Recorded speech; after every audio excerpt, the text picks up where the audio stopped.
Namaste, family. I'm coming to you today because I've received message from spirit guides. I was out and I kept seeing repetitive numbers, a sequence of numbers. The first number that I kept seeing was 222. And the number 222 is an angel number, and it was a message from Spirit. I know automatically it was a message from Spirit to deliver to the overall collective. And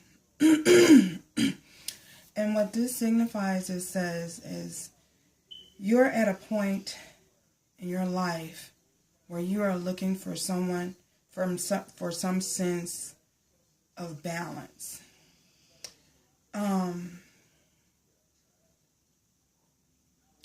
Basically, 222 is an angel number of peace and harmony in your life. I feel that you guys have come to a point where you just want some type of peace. You know, you just want everything to flow in your life with harmony. You want things, I won't necessarily say back to the way they were, but you want your life to flow with peace and ease. You know, I know and I understand that this have been trying times for you. You know, you guys have gone through a lot within the last couple of months or years, maybe, possibly, during your spiritual awakening. And I feel that Spirit Guides is trying to tell you that to keep having faith and keep trusting that you're on the right path. Trust your instincts. You're on the right path, and to don't sway off the path. You know, your journey. Everyone's journey is a little different. You know, we all experience things differently. So your spirit guides want you to continue having faith and trusting that you are on the right path at this time, you know, because after I saw 222, later on in the day, I saw 888. And I instantly knew, you know, it wasn't a coincidence. I saw 222, and shortly thereafter, I saw 888. So an 8888 angel number reference, it means perfectly balanced. So I know and I understood that balance is what we're seeking. You know, your balance and peace is what you're seeking in your life. And you're on the right path because I received the confirmation of 888. You know, and it was just not just a coincidence that I saw 888. You know, I have been seeing these numbers over and over and over and over again. And I understand for me, you know, during this time, you know, that I'm elevating, I'm ascending, and I know that I'm going through an ascension because of the things that I've been experiencing lately.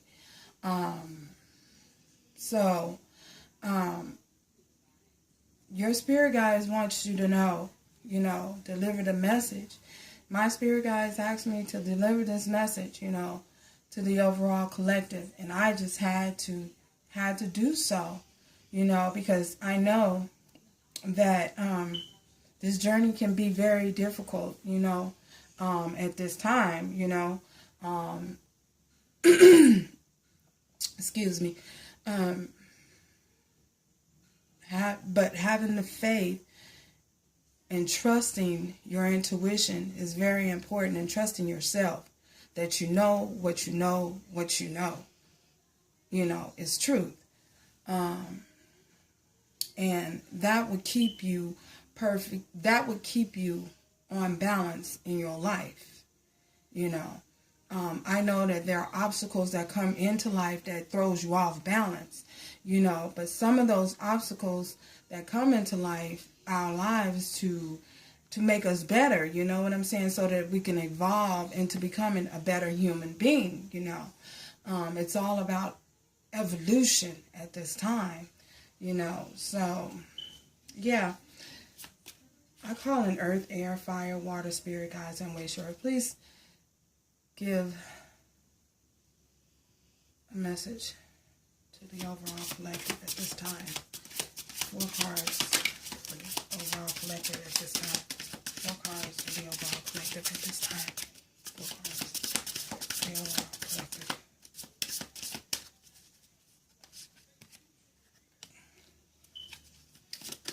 Oops.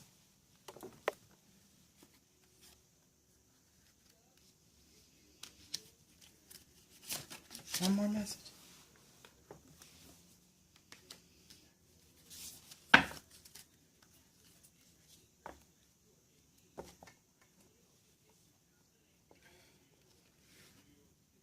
First message, pay attention to the red flags. The signs are cautioning you. It's very important that we use our intuition at this time, and pay attention to any red flags that you may receive of any newcomers coming into your life at this time. I feel that you guys will be more aware and more on guard. You'll be more aware and more on guard, during this time in your life, of any individuals that come to you and approach you in such a way, whether it be friends, because sometimes you have to be aware of your friends' energy. Not everyone carries positive energy, So pay attention to red flags. Whatever type of red flags you're getting, that's your intuition telling you, hey, something ain't right about this. So really pay attention during this time. It's very important to pay attention to your intuition, because this starts to upset your peace and your balance in your life.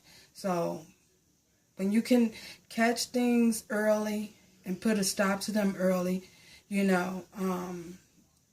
it can keep you from finding yourself in difficult situations, is what I'm saying. Love yourself first. Your self-respect makes you more romantically attractive. Of course, love yourself first. I feel what they're saying is, in order to love someone else, you have to love yourself, go deep within inside yourself and give yourself self-love. It's all, self-love is very important to have, and manifesting things and attracting things, because remember, whatever you put out, you attract whatever you put out. If there's something in you that needs healing, needs to be healed, and it's not healed yet, fully healed yet, you're going to put that energy out, and you're going to draw people into your life who may not serve your highest good at this time. So pay attention to the red flags, is what they're saying. Engagement. Your love life is ascending to a higher level of commitment. And that means whether it's engagement, even in unions, twin flame unions, or a union with yourself, your highest self, you could becoming one in union with yourself and using your intuition more, able to use your intuition more and focusing on your intuition. And this will put out the positive energy that you need to draw in, the type of relationship that you want. So be careful of the energy that you're putting out, because you always want to draw in.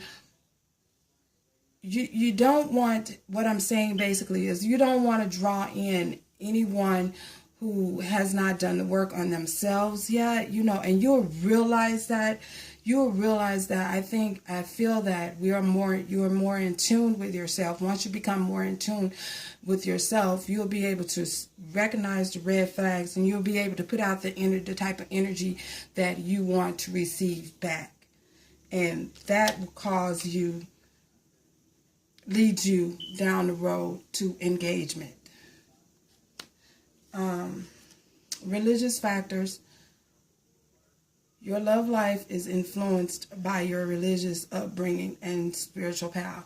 And basically, I feel what they're saying is, you know, when you're conditioned to a certain way, sometimes it's difficult, and other people in your environment or surrounding may not understand the spiritual path that you've chosen to walk down, and it may be different from what you were taught in the past.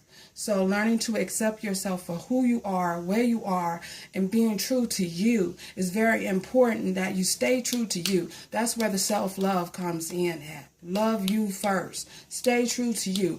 Others are going to have their opinion about the road that you've taken, but remember, this is your journey. This is not their journey, you know, and unfortunately, we live in a society where society judges you, you know, and you can't get past that, because you have to live in this physical world. You know, you have to be able to bridge the gap. As above, so below, you know, as within, so without, you know. This is how you maintain your balance, you know, in life. This is how you maintain your balance, by staying true to you, what you believe, what you feel is right, what you feel that's going to serve your highest good. Not highest good for Joe Blow down the street, not highest good for your mom, not highest good for your dad, but for you. You. Love you first. Think of you first. Because if you don't love you first, how can you have any love to give and share for anyone else? Loving you first is very important. Anyway, I had to get this message out. I felt it was very spirit led me. I knew it was very important to get this message out to the overall collective. I want to thank you for joining me, and thank you for stopping by. Stay encouraged, and remember, loving you first, loving yourself first is very important. It's very important that you stay in love. Thank you. Namaste, family.